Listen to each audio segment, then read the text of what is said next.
Morning বন্ধুরা, আমার নতুন ব্লগে তোমাদের অনেক অনেক ওয়েলকাম। এটা 10 তারিখে ওর জন্মদিন গেছে। দেখো হুট করে জন্মদিন করা হয়েছে। এই দেখো চাটা খেয়ে আর দিদি সবজি ফবজি কাটছে, আর তার মধ্যে এই যে পুচকেটা সারা ঘর সবজি ছড়িয়েছে। দেখো ও আসলে ও একাই বাড়ি মাথায় করে রেখে দেয়, কিচ্ছু কাজ বাজ করতে দেয় না। আর এই দেখো এদিকে সবজি ফবজি সব কাটা হয়ে গেছে, আর এখানে চিংড়ি মাছ ভেজানো হয়েছে, বরফ হয়ে গেছে যেহেতু। আর এবার বেগুনটা ভাজলো না, যেহেতু বেগুনটা আগে ভাজলে তেলটা কালো হয়ে যাবে, ওই জন্য আলুটা আগে ভেজে নেবে, লাস্টে বেগুনটা ভাজবে। কেন বেগুনের তেলে তোমরা কিছু করবে না, যখন বেগুন কোনো কিছু ভাজে আগে সেই জিনিসটা ভেজে বেগুনটা লাস্টে ভাজবে। কেন বেগুন ভাজলে কালো হয়ে যায়, ওই জন্য লাস্টে সবসময় বেগুনটা চেষ্টা করবে লাস্টে ভেজানো, ভাজার চেষ্টা করবে। ওই জন্য দিদিও লাস্টেই বেগুনটা ভাজবে, পটলটা ভেজে নেবে। 5 রকম সবজি, আলু, পটল, বেগুন, কুমড়ো নিয়ে এসেছিলাম, না কুমড়ো না উচ্ছে, আর ভেন্ডি নিয়ে এসেছিলাম 5 রকম ওকে দেওয়ার জন্য। আর চালটা দেখো জল গরম হয়ে গেছে, চালটা দিদিকে বললাম দিয়ে দে। আর পুচকেটাকে আমি ধরে আছি ওই পাশে। আর বোনরা সেদিন দেরি করে আসবে, ওদের কাজ পড়ে গেছিলো তাই দেরি করে আসবে। দেখো দেরি করে এসে এবার ভাতটাও হয়ে এসছে। আর অত বড় ডেচকিটা না বারান্দায় এসেই ঝাড়তে হয়, বেশি নিয়ে ঝাড়া যায় না, অনেক বড় ডেচকিটা। আর হাঁড়ি তো অত বড় নেই, ডেচকিটার মধ্যে মা দিয়ে গেছে 2টো ডেচকি বড় বড়, কোনো অকেশান হলে আমার সুবিধাই হয় ও করতে। দেখো বেগুনটা ভেজে নিচ্ছে। আর হুটহাট করে একটু প্রোগ্রাম করলে না দেখবে লোকজন অনেক দিন না আসতো কিরকম একটু লাগে, হুটহাট করে করেছি, সবাই বলতে নেই এসেছে। আর খুব মজা হয়েছে। এখানে ডালটা সোমবার দিয়ে দিচ্ছে, ওই ডালটা দিয়ে দেবে, যেহেতু ও নিরামিষ খায়, নিরামিষ না ও মাছ ডিম খায় কিন্তু মাংস খায় না, ওই জন্য আবার ওর জন্য ডাল করছে, ও খাবে। তারপর আমার ছেলে ওদের জন্য একটু ডালটা করে নিচ্ছে, কেন যদি না খায় ঝাল মাংস, ওরা লাস্টে ওরা ঝাল মাংস খেয়ে নিয়েছে, কিন্তু খাওয়ার মধ্যে দিদিই খায়নি। ও যেহেতু নিরামিষ রাশি, বলতে গেলে মাছ রাশি, মাছ খাবে, মাংস খাবে না, ওই জন্য চিংড়ি মাছও আছে, চিংড়ি মাছের ঝাল করবে। তারপর ওই বাড়িতে কাঁঠাপোনা মাছ সকালবেলা ডাঁটা আলু দিয়ে করেছিল, সেটা নিয়ে এসেছিলো, ও খায়নি। ওর বাবার পাতেই দিয়ে দিয়েছি, যেহেতু ওর বাবাও খায়নি, যেহেতু আমাদের নিয়ম জন্মদিনে কেউ খেতে নেই, তাও জলে দিয়ে যেটুকুনি খাবে খাবে, না খাবে না খাবে। তা খেতে খেতেই তো কত রাত্রি হয়ে গেছে, ও হুট করে করেছে। আর সেদিনকে খুব বৃষ্টিও পড়ছিলো সকালের দিকে, আর আমি আর ছেলে সকালবেলা উঠে পুজোও দিতে গেছিলাম, পুজো দিয়ে ওই বাড়িতে যাব, তার আগে বৃষ্টি গেলামই 2টোর সময়, গিয়ে একটু খেয়েটে শুতে 3টে, তারপর 3:30 4:30 দিদি এলো। এই দেখো মাংসটা আগে দেখিয়ে দিলাম, কেন ভিডিওটা তো একটা এদিকে একটা ওর ফোনে হয়েছে বলে, তাই এই দেখো তোমাদের ওপর ফিনিশিংটা দেখো কত সুন্দর হয়েছে। 15ই আগস্টের থেকে একটু বেটার, 15ই আগস্টে যেহেতু দাদা করছে অতটা করে করেনি, মানে ঝটপট যেটা হুট করে যেটা করে সেটাই করেছে। আর বেটা ছেলেদের অত তোড়জোড় করে করতে পারে না, ওরা যেটা পায় হাতের সামনে দিয়ে করে নেয়। ওখানে পেঁয়াজটা করতে দিয়েছে, এদিকে চিংড়ি মাছটা ভাজা হচ্ছে। এটা মাংসের জন্য হচ্ছে, মাংসর মশলাটা কষিয়ে নিচ্ছে, দুপাশে বসিয়ে দিয়েছে, কেন তাহলে তাড়াতাড়ি হয়ে যায়, তাই কত দেরি হয়ে গেছে জানো। এই যে দুপাশে দেখো বসিয়ে দিয়েছে। আর দিদি একটু মাংস ভালোভাবেই করতে পারে, মানে ভালোই করে, খারাপ করে না। দেখো তোমরা যদি কোনো সময় বাড়িতে ট্রাই করো, করতে পারো, ও যেমনিভাবে করছে দেখলে তো, আদা পেঁয়াজ সব কিছু দিল, মশলা ফসলা সব কিছুই দিয়েছে, তেজপাতা, শুকনো লঙ্কা, টমেটো, আর তার মধ্যে 2টো জিনিস অ্যাড করেছে, কাজু বাদাম আর পোস্ত বাটা, এগুলো অ্যাড করেছে। কেন ওই 2টো দিলে একটু এটা ঝোলটা একটু গ্রেভি টাইপের হয়, আর খেতেও টেস্ট লাগে।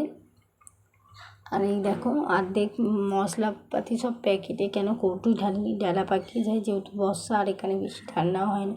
এরা আসলেই আমার বাড়িতে রান্না হয়, নয়তো হয় না, নয়তো আমরা ওই বাড়ি থেকে রান্না হয়ে আসে বা আমরা খেয়ে আসি, ওই বাড়ি থেকে খেয়ে আসলে আমাদের ঝামেলাটা মিটে যায়। কিন্তু যখন জল জমে তখন আমরা খাবার নিয়ে চলে আসি, বা আমার শাশুড়ি বা শ্বশুর দিয়ে যায় খাবার যেতে না পারলে, এই জন্য প্যাকেটে করেই ভরে রেখেছি। আর একটু করে অল্প অল্প যেগুলো ঢালা আছে তো আছে, আর যেগুলো নেই তো প্যাকেটেই রয়েছে। আর তার মধ্যে এবার ওই পাশে চিংড়ি মাছটা, আর ওই পাশে আমার শাশুড়ি মাংসও ধুয়ে নিচ্ছি, কেন মাংসটা ধুয়ে নিই তাড়াতাড়ি মশলাটা কষা হয়ে যাচ্ছে, ওই জন্য মাংসটা ধুয়ে নিচ্ছে। মাংসটা ধুয়ে নিয়ে তারপরে করবে,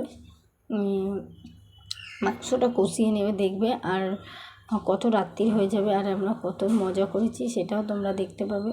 আর যদি আমার ব্লগটা তোমাদের ভালো লাগে শেয়ার করো, কমেন্ট করো, আর আমার পাশে থেকো এরকমভাবেই। এই দেখো দই দিয়ে দেবে, মাংসই দই দিয়ে তোমরা করো, আমরা তো দই দিয়েই করি মাংস। দইটাকে ফেটিয়ে নিচ্ছে আর আমার তার মধ্যে ছেলে দই দাও দই দাও, একটু দই নিয়ে আসলেই দই খাবে। ওটা ওর মাংস করলেই টক দই খাবে, এমনি না, আবার চিনি দিয়ে খাবে। এমনি খেলে তো উপকার, চিনি দিয়ে খেয়ে কী হবে, ওই না ঝোর ঝবস্তি নিয়ে এবার চিনি দিয়ে দইটা খাবে, সারা বাড়ি মাই ফেলবে। আর তার মধ্যে পুচকাটা তো বেলুন ফোলাচ্ছে, তার মধ্যে ভয় পাচ্ছে, এর কোলে ওর কোলে যাচ্ছে, পুচকেটাকে নিয়েই ব্যস্ত। তার মধ্যে ও আসবে, কেকটা নিতে চলে যাবো, কেন কেকটা না নিতে গেলে হবে। আমি একটু পরেই যাব কেক আনতে। দেখো মশলাটা কষিয়ে নিলে আর ওখানে চিংড়ি মাছটা ভাজা হয়ে যাচ্ছে। ভাজা বেশি করবে না যেহেতু, আর দেখবে চিংড়ি মাছটা করবে যখন তখন এত সুন্দর লাগে যে বলার বাইরে। ওরকমভাবে তোমরা যদি করো বাড়িতে, করে খেয়ে দেখবে, সর্ষে দিয়ে চিংড়ি মাছ আর হয়ে গেলে ওপর থেকে কাঁচা তেল ছড়িয়ে দেবে, দেখবে অসাধারণ খেতে লাগবে। দেখবে তোমাদেরকে রেসিপিটা তো শেয়ার করবোই সাথে। দেখো তেল ছেড়েছে কত মাংস, বুঝেছো। আর সেদিনকে 15ই আগস্টেরটা তাড়াতাড়ি হয়েছিল বলে মাংসটা যাই হোক খারাপ হয়নি, ভালোই হয়েছে। দাদা তাড়াতাড়ি করে দিয়েছে, তাও তো ভালো করে দিয়েছে। আর দিদি আসতে আসতে অনেক টাইম, আর আমাদেরও, আমি করতাম না কেন, করতে পারতাম, কিন্তু হচ্ছে শরীর খারাপ যেহেতু 15ই আগস্টে গ্যাস হয়ে গেছিলো, ওই জন্য পেটটা ব্যথা করছিলো, ওই জন্য আমি আর কোনো কাজ করিনি, ওরাই করেছে সারাদিন সব কাজ।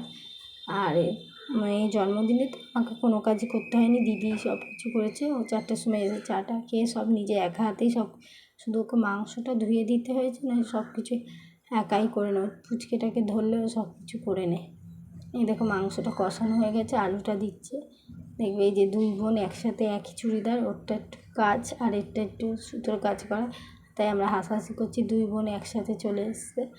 দেখো চিংড়ি মাছটা, দেখো তোমাদের বলছিলাম না চিংড়ি মাছটা এত সুন্দর লাগে, দেখো খুব সুন্দর লাগবে। সর্ষের তেল ওপর থেকে ছড়িয়ে দেবে, আরও সুন্দর লাগবে। দেখো এরকমভাবে বাড়িতে একবার ট্রাই করবে। যদি আমার ব্লগ থেকে তোমরা কিছু শিখে করতে পারো বা খাবারটা টেস্ট হয়, তাহলে আমি তো ভাববো অনেক সুন্দর দেখে যে মাংসর কালারটা আর তেল ছেড়েছে। আর এই দেখো আলু ভাজা, বেগুন ভাজা, পটল ভাজা আর ভেন্ডি ভাজা, উচ্ছে ভাজা, এগুলো আর পায়েস ফায়েস সব কিছু ওই বাড়ি থেকে নিয়ে চলে এসেছিলাম, ওগুলো সাজিয়ে রেখেছি। আমরা কেক আনতে চলে গেলাম, ও চলে এসেছে যেহেতু কেক আনতে চলে এসেছি। আর দেখো এই যে কেক পছন্দ, সব কেকই মোটামুটি কাটা হয়ে গেছে, শুধু চকলেট ফকলেট সবই বলতে গেলে ওখানে কাটা হয়েছে। ওর বাবা ওইটা বলছিলো যে ওপরের কেকটা দেখাচ্ছিল যে না ওটা ভালো না, তবে এই কেকটা একটু নতুন ধরনের দেখলাম, নতুন মানে ওপরে আইসক্রিম দেওয়া, ছেলে বায়না করে এরকম ধরনের আইসক্রিমই ও পছন্দ করে, মানে কেক পছন্দ করে, আইসক্রিম বলছে ওটা যেহেতু আইসক্রিমের মতন, ওই কেক নিয়ে এসছে, ওটা দিয়েই কাটলো আর খুব মজাও করেছে। এই দেখো কতগুলো ছবিও তুলে নিয়েছি, এই দেখো সবাই কি আনন্দ। এই ছবিগুলো তুলে এই দেখো কেক কাটাকাটি হচ্ছে, গানটা আমি মিউট করে দিয়েছি যেহেতু কপিরাইট পড়বে। আর দেখো আমাদের পুচকে কী করবে, পুচকে শুধু কেকে হাত দিয়ে দেবে, পুচকে শুধু কেক কাটলেই হয়েছে, শুধু হাতে পায়ে করে একদম এত দুষ্টুমি করে যে বলার বাইরে। দেখছে আর আমার পুচকে তো, ও কেউ এলে তখন ওর জামা প্যান্ট সাজা গোজা ওর ভুলে যায়, ওর কেউ এলে ফোন টোন পেয়ে যাবে আর কি। দেখো কেকটাকে পুচকে কী করছে, খাবে বলে, খাবে না মাখবে, ও খেতে চায় না কেক খুব একটা। দেখো না মেয়েকে আর ওর মিশো একটু চেটে নিল, মিশোকে আমি ইয়ার্কি মারছি যে তুমি কেন কেকটাকে চাটলে। তাই দেখো ছবি তুলেছি। আর আমার মিনি ব্লগে তোমাদের অনেক অনেক ওয়েলকাম।